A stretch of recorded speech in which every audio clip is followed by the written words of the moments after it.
राधे राधे। श्री हरिदास श्री कुंज बिहारी। कैसे हैं आप सभी लोग? आई होप कान्हा जी की कृपा से आप सभी लोग अच्छे होंगे और स्वस्थ होंगे। वैशाख मास महात्म्य अध्याय 21 तुलसी शालिग्राम और प्रयाग तीर्थ का महात्म्य। नारद जी पूछते हैं महादेव पिताजी से। शिवजी बोले, नारद सुनो, अब मैं तुलसी का महात्म्य बताता हूँ।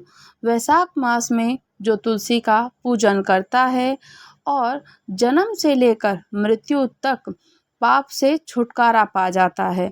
तुलसी का पत्ता, फूल, फल और मूल, शाखा, छाल, तना, मिट्टी आदि सभी पावन हैं। जिनका मृत शरीर तुलसी की काष्ठ की आग से जलाया जाता है वह विष्णु लोक को जाते हैं। और मृत पुरुष अगाम्य गमन आदि महान पापों से ग्रस्त हो तो भी तुलसी की काष्ठ की अग्नि से देह का दाह संस्कार होने पर वह शुद्ध हो जाता है। जो मृत पुरुष के संपूर्ण अंगों में तुलसी का काष्ठ देखकर पश्चात उसका दाह संस्कार करता है वह सभी पाप से मुक्त हो जाता है। जिसकी मृत्यु के समय श्री हरि जी का कीर्तन और स्मरण होता है वह तुलसी की लकड़ी से उसके शरीर का दाह किया जाए उसका पूर्व जन्म नहीं होता। यदि दाह संस्कार के समय अन्य लकड़ियों के भीतर एक भी तुलसी का काष्ठ हो और करोड़ों पापों से युक्त होने पर भी मनुष्य की मुक्ति हो जाती है। तुलसी की लकड़ी से मिश्रित होने पर भी सभी काष्ठ पवित्र हो जाते हैं। तुलसी की काष्ठ की अग्नि से मृत मनुष्य का दाह होता देख विष्णु दूत भी आकर उसे बैकुंठ लोक में ले जाते हैं। यमराज के दूत उसे नहीं ले जाते। वे करोड़ों जन्मों के पापों से मुक्त हो भगवान विष्णु जी के धाम को प्राप्त हो जाता है। जो मनुष्य तुलसी की काष्ठ की अग्नि में जलाए जाते हैं उन्हें विमान पर बैठाकर बैकुंठ में जाते हुए देख देवता उन पर पुष्प अंजलि चढ़ाते हैं। जैसे पुरुषों को देखकर भगवान विष्णु शिव संतुष्ट होते हैं तो वैसे ही श्री जनार्दन उनके सामने हाथ पकड़कर उसे अपने धाम ले जाते हैं। और जिस अग्निशाला और शमशान भूमि में घी के साथ तुलसी की काष्ठ की अग्नि प्रज्वलित होती है वहां जाने से मनुष्य का पातक भस्म हो जाता है। जो ब्राह्मण तुलसी काष्ठ की अग्नि में हवन करते हैं उन्हें एक एक भात के दाने यानी एक एक तिल में अग्निहोत्र यज्ञ का फल मिलता है। जो भगवान को तुलसी की काष्ठ का धूप देता है वह उसके फल स्वरूप 100 यज्ञ गुना अनुष्ठान होता है। वैशाख मास की एकादशी के दिन जो भी व्यक्ति तुलसी की काष्ठ का दीपक प्रज्वलित करता है उसको 1000 गुना पुण्य फल की प्राप्ति होती है और 100 गौदान का पुण्य प्राप्त होता है। जो तुलसी की लकड़ी से आँच से भगवान का नैवेद्य तैयार करता है उसका वह अन्न यदि थोड़ा सा भी भगवान केशव को माधव को अर्पण किया जाए तो वे मेरु के समान अन्नदान का फल देने वाला होता है। जो तुलसी की काष्ठ की आग से भगवान के लिए दीपक प्रज्वलित करता है उसे 10 करोड़ दीपक दान का पुण्य प्राप्त होता है। इस लोक में पृथ्वी पर उसके समान वैष्णव दूसरा कोई नहीं दिखाई देता। जो भगवान श्री कृष्ण को तुलसी की काष्ठ का चंदन अर्पण करते हैं तुलसी की लकड़ी से हरी चंदन बनाकर उनको अर्पण उनके श्री विग्रह में चंदन को भक्ति पूर्वक लगाया जाए तो वह सदा चंदन श्री हरि जी के समीप रमण करता है। जो मनुष्य अपने अंग में तुलसी की कीचड़ लगाकर विष्णु जी का पूजन करता है, तुलसी की क्यारे का मिट्टी लगाकर मस्तक पर तिलक लगाकर पूजन करे, उसे एक ही दिन में 100 दिनों के पूजन का पुण्य मिल जाता है। जो पितरों के पिंड में तुलसी दल मिलाकर दान करता है, उसके लिए दिए हुए एक दिन के पिंड से पितरों को 100 वर्ष तक तृप्ति बन जाती है। तुलसी की जड़ की मिट्टी के द्वारा विशेष रूप से स्नान करना चाहिए। जो वैशाख की अमावस्या तिथि में तुलसी की काष्ठ को जल में भ्रमण करा के स्नान करता है और जब तक वह मिट्टी शरीर में लगी रहती है, स्नान करता है, तब तक पुरुषों को तीर्थ स्थान का फल मिलता है। जो तुलसी की नई मंजरी से भगवान की पूजा करता है, उसे अनेक प्रकार के पुष्पों के द्वारा किए हुए पूजन का फल प्राप्त होता है। जब तक सूर्य और चंद्रमा है, तब तक वह उसका पुण्य भोगता है। जिस घर में तुलसी का वृक्ष बगीचा है, उसके दर्शन स्पर्श से ब्रह्म हत्या आदि सारे पाप नष्ट हो जाते हैं। जिस जिस घर में, गांव में, वन में तुलसी का पौधा है, वहाँ जगदीश्वर श्री विष्णु प्रसन्नचित्त होकर निवास करते हैं। उस घर में दरिद्रता नहीं रहती और कुटुंब परिवार में वियोग नहीं होता। जहाँ तुलसी विराजमान होती है, वहाँ दुख, भय और रोग नहीं ठहरते। या तो तुलसी सर्वत्र ही पवित्र होती है, किंतु पुण्य क्षेत्र में वे अधिक पावन मानी गई है। भगवान के समीप पृथ्वी तल पर तुलसी को लाने से सदा विष्णु पद वैकुंठ धाम की प्राप्ति होती है। तुलसी जी के द्वारा भक्ति पूर्वक पूजित होने पर शांति कारक भगवान श्री हरि भयंकर उत्पात रोगों से और अनेक पाप को नाश कर डालते हैं। जहाँ तुलसी की सुगंध लेकर हवा चलती है, वहाँ की 10 दिशाएं और चारों प्रकार के जीव पवित्र हो जाते हैं।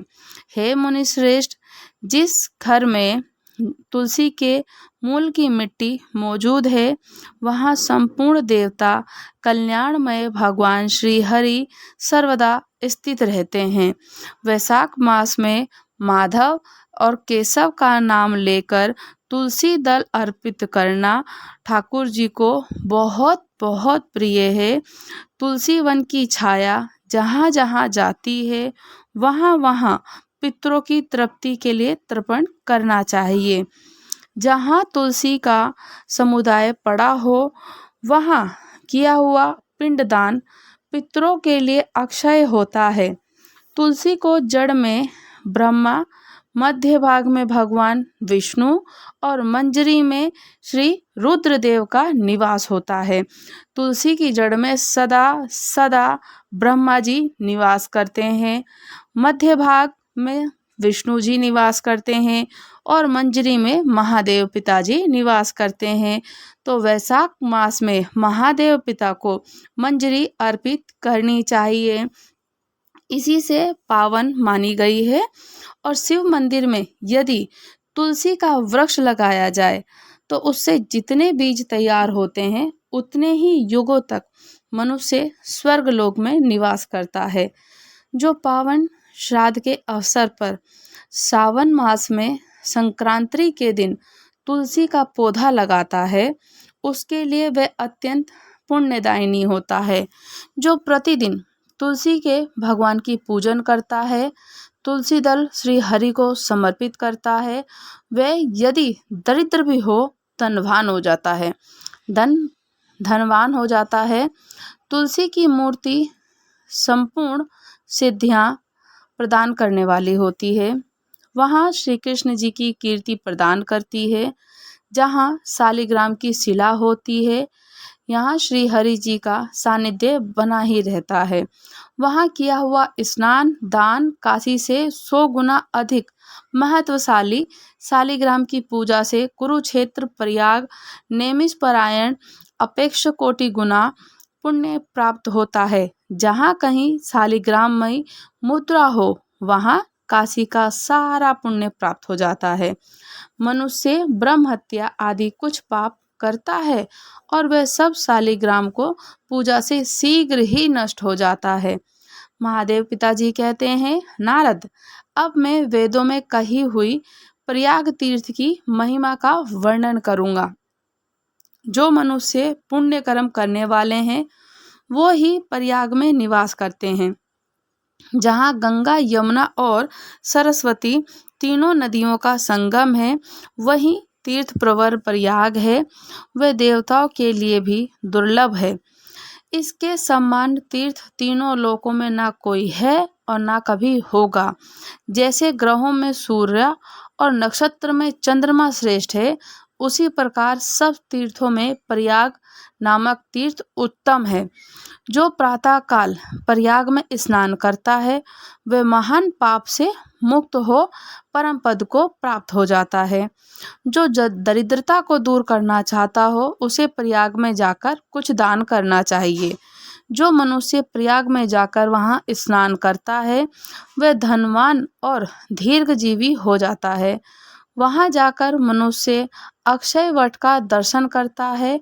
उसके दर्शन मात्र से ब्रह्म हत्या का पाप नष्ट हो जाता है। उसे आदिवट कहा जाता है। कल्पांतक में उसका दर्शन होता है।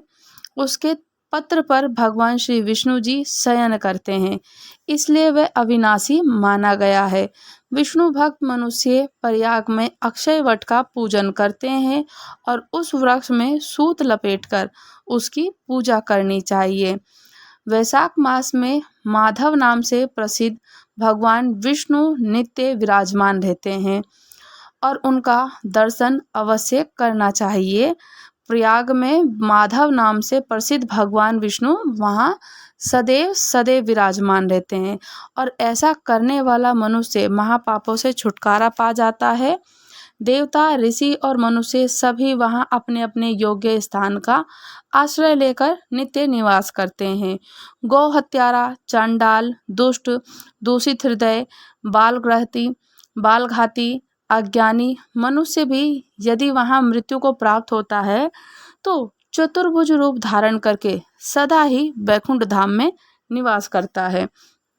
जो मानव प्रयाग के माघ में स्नान करता है, माघ, कार्तिक और वैशाख में स्नान करता है, उसे प्राप्त होने वाले पुण्य फल की कई गुना फल प्राप्त होता है और कोई गणना नहीं है कि भगवान नारायण प्रयाग में स्नान करने वालों को भोग और मोक्ष प्रदान करते हैं। जैसे ग्रहों में सूर्य, नक्षत्र में चंद्रमा श्रेष्ठ है, उसी प्रकार महीनों में माघ, वैशाख और कार्तिक सबसे श्रेष्ठ है। ये सभी कर्मों के लिए उत्तम है। ये माघ मकर का योग चराचर और वैशाख सिंह मेष राशि पर स्थिर हो जाता है, तब वैशाख मास का स्नान करना चाहिए और वैकुंठ लोक को प्राप्त होते हैं। दिव्य लोक में रहने वाले जो वशिष्ठ और सनक आदि ऋषि हैं, प्रयाग तीर्थ का बारंबार सेवन करते हैं।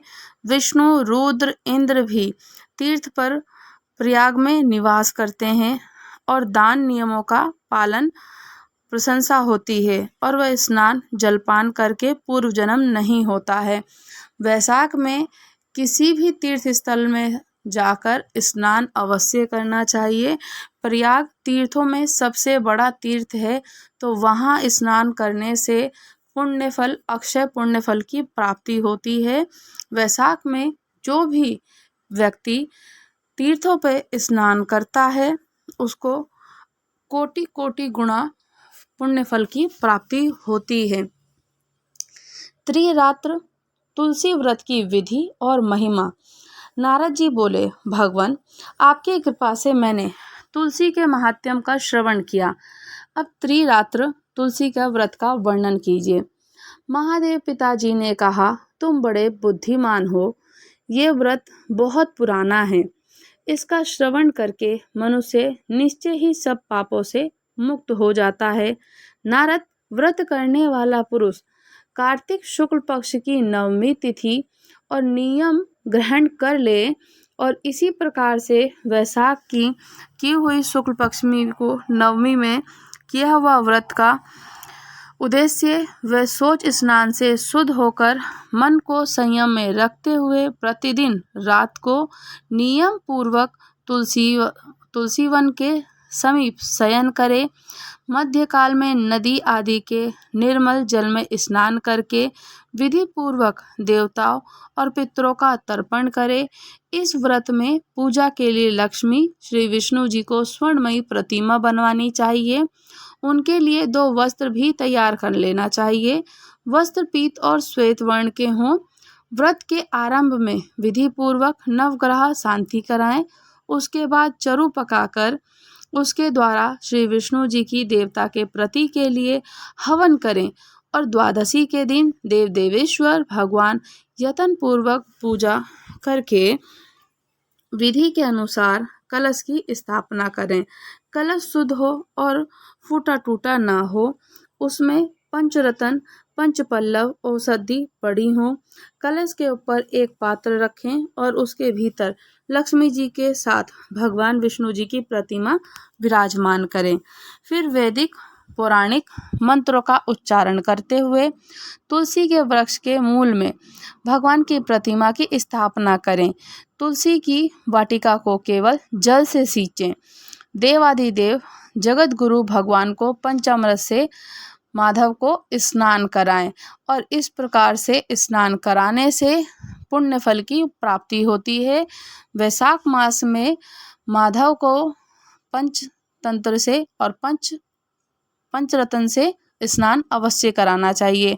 जिनके रूप का कहीं अनंत नहीं है, संपूर्ण विश्व जिनका स्वरूप है, जो गर्भ रूप आधारभूत जल में स्थित होकर लोक सृष्टि का भरण पोषण करते हैं, वे माया से रूपवान होकर समस्त संसार की सृष्टि करते हैं। हे देव परमेश्वर, मुझ पर प्रसन्न होइए। हे देव देवेश्वर, हे जगदीश्वर, हे माधव, हे केशव, यहाँ पधारिए। आप सदा ही अज्ञान धारा के नाश करने वाले इस भव सागर से मेरी रक्षा कीजिए। हे जगत गुरु, हे जगदेश्वर, पंचामृत और चंदन युक्त जल से भली भांति नहाकर गंगा के नदियों के जल से स्नान किए हुए भगवान अत्यंत मुझ पर प्रसन्न होइए। भगवान, मैंने चंदन, अगरजा, कपूर, केसर आदि का सुगंधित अंगराग भक्ति पूर्वक अर्पण किया है। वैशाख मास में तुलसी का हरिचंदन अवश्य ठाकुर जी के अंगराग को भक्ति पूर्वक अर्पण किया जाए। आप लक्ष्मीपति के साथ इसे स्वीकार करें। नरक के समुद्र से तारने वाले नारायण, आपको नमस्कार है। हे त्रिलोकीनाथ, मैं आपको पवित्र वस्त्र अर्पण करता हूँ। हे दामोदर, मैं आपको नमस्कार करता हूँ। भव सागर से मेरी रक्षा कीजिए। हे पुरुषोत्तम, मैंने ब्रह्म सूत्र अर्पण किया, आप इसे ग्रहण कीजिए। प्रभु, मैंने मालती आदि के सुगंधित पुष्प सेवा में प्रस्तुत किए हैं। हे देवेश्वर, हे जनार्दन, आप इन्हें प्रसन्नता पूर्वक से स्वीकार कीजिए। हे नाथ, भक्षय भोज्य पदार्थ से युक्त नैवेद्य स्वीकार कीजिए। हे परमेश्वर, ये सब रसों से संपन्न है, इसे ग्रहण कीजिए। हे देवेश्वर, मैंने सुपारी, पान के पत्ते और कपूर आपकी सेवा में भेंट किए हैं, आप पान का बीड़ा स्वीकार कीजिए। उसके पश्चात भक्ति पूर्वक धूप अगर घी मिलाया हुआ गूगल इनकी आहुति देकर भगवान को सुंघाएं और उनकी आरती करें। इस प्रकार पूजा करनी चाहिए। घी का दीपक प्रज्वलित करें। मुनि श्रेष्ठ एकाग्रचित होकर भगवान लक्ष्मी नारायण के सामने तुलसी जी के वन के समीप, तुलसी जी के पौधे के समीप अनेक प्रकार को दीपक से सजाना चाहिए। चक्रधारी देवादिदेव श्री हरि नारायण प्रतिदिन अर्घ देना चाहिए। पुत्र प्राप्ति के लिए नवमी को नारियल का अर्घ देना चाहिए और उत्तम है नारियल का अर्घ देना। धर्म काम अर्थ तीनों की सिद्धि के लिए दशमी को बिजरी का अर्घ देना चाहिए और एकादशी को अनार से अर्घ देना चाहिए। सदा दरिद्रता का नाश होता है। बांस के पात्र में सप्त धान्य रखकर उसमें 7 फल रखें। तुलसी दल, फूल, सुपारी डालकर उस पात्र को वस्त्र से ढक दें। उसके पश्चात भगवान के सम्मुख निवेदन करें। अर्घ निम्नांकित मंत्र से देना चाहिए। कहते हैं कि तुलसी जी के साथ मेरे दिए हुए इस संख्युक्त अर्घ को अर्पण कीजिए। आपको नमस्कार। हे देवेश्वर, मैंने काम क्रोध से रहित होकर इस व्रत का द्वारा उपवास किया है, तो आप ही मेरी शरणदाता हैं और मैंने आपके ही प्रसाद से इस व्रत का अनुष्ठान किया है, तो इस व्रत से प्रसन्न होकर मुझे ज्ञान दृष्टि प्रदान कीजिए। उसके बाद रात में जागरण, गान, पुस्तक का स्वाध्याय करें और गान विद्या, नृत्य लोक, प्रवीण पुष्पों के द्वारा संगीत नृत्य की व्यवस्था करनी चाहिए। और इसी के साथ साथ निशा के अंत में प्रभात होने पर सूर्य देव को उदय हो जाए तो ब्राह्मणों को निमंत्रित करके भक्ति पूर्वक वैष्णव भोजन कराएं। उसके पश्चात उनको वस्त्र, माला, चंदन देकर वस्त्रभूषण और केसर का तिलक लगाकर पूजन पूर्वक 3 ब्राह्मण दंपतियों को भोजन कराएं। और भोजन में आप उनको दक्षिणा सहित पान, फूल, गंध आदि दान करें और शक्ति के अनुसार बांस के अनेक पात्र बनाकर उन्हें पके हुए नारियल, पकवान, वस्त्र और भली भांति फलों से भरे सब सपत्नी आचार्यों का वस्त्र पहनाए। दिव्य आभूषण देकर चंदन और माला से उनको अर्पित करें और पुण्य प्राप्त होता है। वह इस व्रत के द्वारा देव विष्णु महादेव पिताजी और प्रसाद को प्राप्त हो जाता है। व्रत को करने वाला पुरुष इस लोक में मन को प्रिय लगने वाला संपूर्ण पदार्थों का लोक में हो जाता है और विष्णु की कृपा से भगवान विष्णु जी के परम धाम को प्राप्त हो जाता है। वैशाख मास महात्म्य अध्याय 21 समाप्त हुआ। आपको नए हो चैनल पर तो चैनल को लाइक, शेयर, सब्सक्राइब करना ना भूलें। बिल्कुल अच्छे से प्यारे से पॉजिटिव्स कमेंट्स कीजिए। Radhe Radhe. Shri Haridas, Shri Kunj Bihari. Like, share and subscribe करना बिल्कुल भी ना भूलें। राधे राधे।